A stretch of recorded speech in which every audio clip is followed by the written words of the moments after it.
Hey everyone, it's been a bit, and to be honest, I don't even remember what all I showed last time, but I am here with a pickup video. I've actually filmed this a few times throughout the months, but it's either been way too hot back here or I didn't like how they turned out. Finally feels a little bit okay, and I figured why not catch up? I did do something different. I did send off some stuff to be graded. If you recall, ages back when my parents' house flooded, I found a handful of comics that were some childhood favorites. They weren't damaged, and so amidst all the other stuff I lost, I figured, okay, I want to save these. So at the time, I didn't really know the best way to do it. CGC's encapsulation process seemed like the best. Right after I sent those in, or around that time, that's when the backlog hit. I also sent them to be cleaned up. Something went wrong in that process because it was a year and a half ish, 8 months at one place, 7 8 months at another. I get the comics back, and I knew they weren't perfect, but there were stains on some of them that were not there before because I actually showed them on camera before I sent them. So I don't know whose fault it is. There's no way I can determine that. So I just have to go with it. Fortunately, some of the ones I really wanted seemed okay. My plan at the time was to put them in a custom frame because back then we had kind of thought we were going to move to an area with a basement, and I wanted to make like a little nook for myself. And my old barber, he retired, but his wife makes frames and he helps customize them. So I had this really nice idea for a custom frame for some of these encapsulated comics, make it look like a nice little art piece kind of. But I'll show a few of those right now since I know plenty of people probably won't be interested in them. But yeah, the grades won't blow you away. But just some personal ones I really enjoyed, like this one. That's a bad reflection there. But this is, tilt that up, Spider-Man #1. I read this one to death as a kid. I knew it wasn't going to grade high simply because there's spine ticks and creases all over it. I didn't care. When these #1s came out, it was obviously just for Marvel to make money, and learning now just how cynical it was. But when you're younger and you're reading Spider-Man in like the 200s or whatever, when you finally get a chance to get your own #1, it felt like it was something super special, and it was to me. So I reread it. Of course, I love Todd McFarlane's art. Story now doesn't really hold up, but it was so dynamic that this was just a really important one to me as a kid. And I still think the cover looks great with that gold. The second one is the first appearance of Deadpool, who is a character I'm not really crazy about now, but I did really like at the time. Rob Liefeld's art was still something I enjoyed. Now, yeah, it it hasn't aged particularly well. Oddly enough, sometimes it has, like the nostalgia kicks back in. So if I see an older piece like this, I like it. But for newer comics, I don't. But this was just an iconic cover. And yeah, I really wanted to get that one. And this one is because I completely missed out on Venom. I could not find those issues as a kid, but I was able to get the first appearance of Carnage. And I remember getting this and thinking that he was the coolest villain ever. I can't believe there's someone worse than Venom.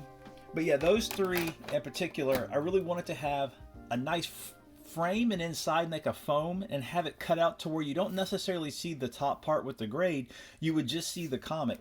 Unfortunately, they all have what I've come to learn are called Newton rings in every single one of them. And I don't know if you can pick that up. Yeah, they're really bad. So I don't know. The whole process sucked. So I'm never doing it again. The cleaning company charged a lot. I mean, I don't know. They might have done a great job, and it's when it sat in CGC's warehouse for almost a year, something happened. But something's wrong. I sent some X-Men comics that have massive stains, like not water stains, but some weird brown stains on them. The whole thing was frustrating. It was expensive, but I'm trying to look on the bright side. Some of the handful ones that meant a whole lot to me when I was growing up, they're good enough. If I can get those rings out, even better. Another thing I did was I graded some games. I know some people are very against it, but I wanted to try it, see what it was like.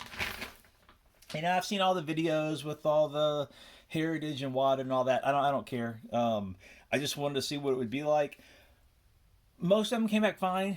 I don't understand the grades for some. I guess I'm like everyone that gets a graded thing back. I just don't understand why some things get what they do. But this is one that was for just my collection, and I'm super pleased with it because I actually do like these cases a lot. And that is Blazing Lasers. Um, Now, the only thing I don't like is this label is really cheap. It's just a plastic piece they throw in, but the case itself is very nice and sturdy. Heavy acrylic, thick. So I'm very pleased with the cases. Um, Very secure, and that's one of the main things I wanted. Was I own Blazing Lasers like three different ways. A couple years back, someone was selling a handful of them sealed, and I grabbed one. I already have the import one. I have the U.S. one, no box, and I saw a complete with box, still sealed. Had to jump on it, and very pleased with how it looks. Some of the other games, I don't know. 9.8, 9.6. Don't know what the difference is. Some games have an A plus plus that had an A plus plus on the seal. Some have an A, some have an A plus. I can't tell you the difference. I looked at them. It feels like I could take them out of the case and resubmit them and get a better grade. But another thing is, all these cases can be opened. It's not like they're entombed forever, but they are protected. So we have changed our moving plans. We were going to go to Colorado, but then my brother left. The goal was going to be, we liked Colorado. He lived in Colorado.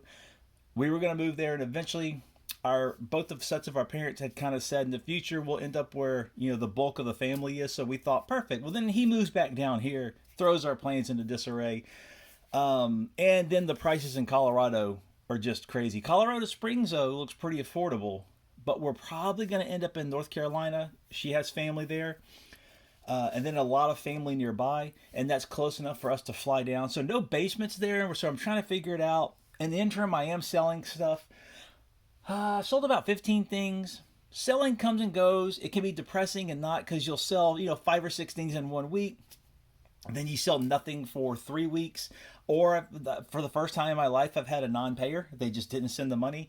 I have the item still boxed up on a desk, ready to go. So it's largely it's been a positive experience, I'd say. Most people have been fine. Quick payers always leave a little note. I obsessively pack things, and some people have noted that in the feedback. I want to make sure everything is super protected. Because when I have it, I protect it. So, until it gets to them, I want to make sure it's like an extension of me. I have all my stuff secured, so I want them to get it securely. I have not sold any really big ticket items yet.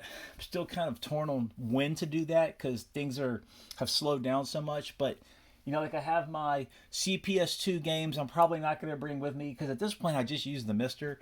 And if someone wants the actual, cart, I guess you call them cartridges, I'd probably keep Alpha 2.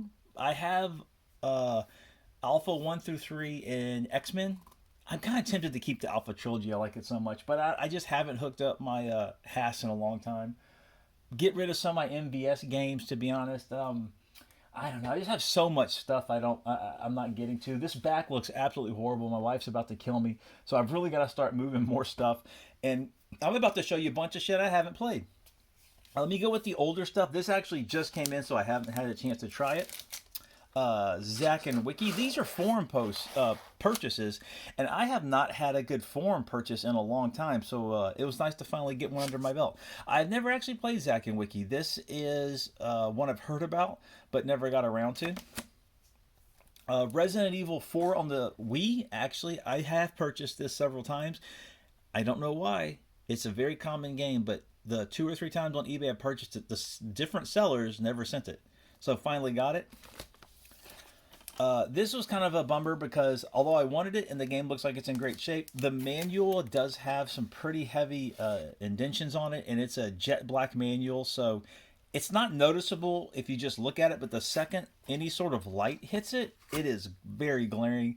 That's the only thing the seller kind of missed. Let me see if I can tilt this back any here. I don't like how it's is that gonna work? This next one is a goof on my part. This is Dodonpachi 1.5. This is not compatible with American 360s, and it had a European release that was, and I actually own it. I got so excited seeing this thinking that it was a one of the entries I hadn't played. I didn't even bother to do my research. It just completely ejected out of my brain. I got excited. I said, "Throw it in the pile, throw it in the pile," and I get it. Oh, as I was opening the box, I stopped and looked on my phone. I was like, "Wait a minute, wait a minute, wait a minute. Something seems weird." Sure enough, I have like a Zavvi or a Shop2 UK account just to purchase the European version of this. So I can't even play this. I don't have a Japanese 360. So that was yeah, that was dumb on my part. It wasn't expensive, but yeah. And a sealed copy of Ghost Squad. I owned this game several times over. Crack Lotus, if anyone remembers him, I think he got me my first copy. But it's a fun shooter, and altogether they were only like, I think it was $20. The most expensive one I think was the Dodon Pachi one, which stings the most. But here's some PS4 games. I picked up the Death Smiles 1 and 2. U.S. release. There's also a strictly limited one you can get.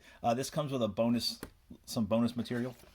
I was really excited for this. So, when I kickstarted Xeno Crisis, I got the Genesis version, having no idea how much I'd enjoy the game. And since then, I tried to pick up every copy. I'm only missing two versions. I am missing the is it called Evercade, that little handheld that has a little console now? It comes bundled with Tanglewood. I don't have that because I don't have the system. And the Switch version, it is impossible to find the Switch version. One guy, and it just so happened in my state of all places, he had everything but the game and wanted like $100 just for the box and the manual.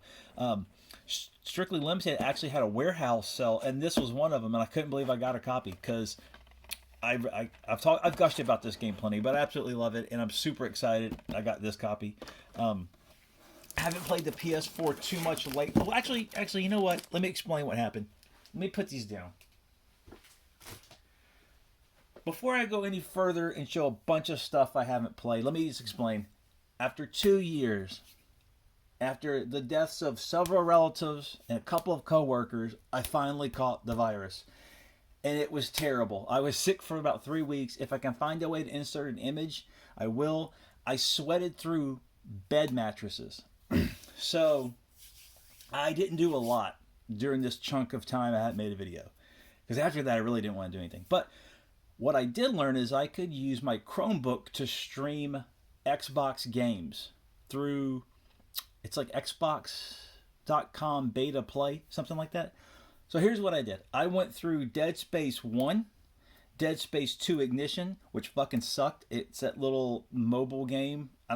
Don't even bother. It's supposed to tie into Dead Space 2, but it doesn't really. Then I beat Dead Space 2, and then I beat Dead Space 3. Personal achievement, been wanting to play those. First one's my favorite. Everyone prefers 2 that I've seen, but I like the atmosphere of part 1 better. I actually think 3 would have been really cool had it been a side story. It's too action oriented, but I like the idea of a exploding colony and an invasion and all that. It looks cool. But yeah, that should have been like Dead Space, colon something else, then a 3. After that, I went and I decided I've been wanting to play all the Final Fantasies. So working backwards, I beat 15 Royal Edition, which is all DLC except one, which they released after the Royal Edition, like a week later. So I didn't have enough PS4 space to download that one and play it because, it's like 130 gigs for the Royal Edition. So that's the only... It's like the Arden DLC I didn't play, but I beat the base game and like 5 DLCs. I even beat the multiplayer component. I maxed out my character for 15. 14's an MMO. I did try the single player trial. It's okay. I'm not into MMOs. I beat 13. I beat 12. I beat 10. I beat 10-2. I beat 9. So, after I beat Dead Space, I went to 13-2 and I beat Lightning Returns. So I'm done with the 13 trilogy. Thank God I'm done with those. Those games have some of the worst last acts ever. They are so tedious. 13-2 has a platforming section that's just... And each platform you land has enemies that are like harder than most of the bosses in the game. Nope, never again. Lightning Returns looked cool. I liked the idea.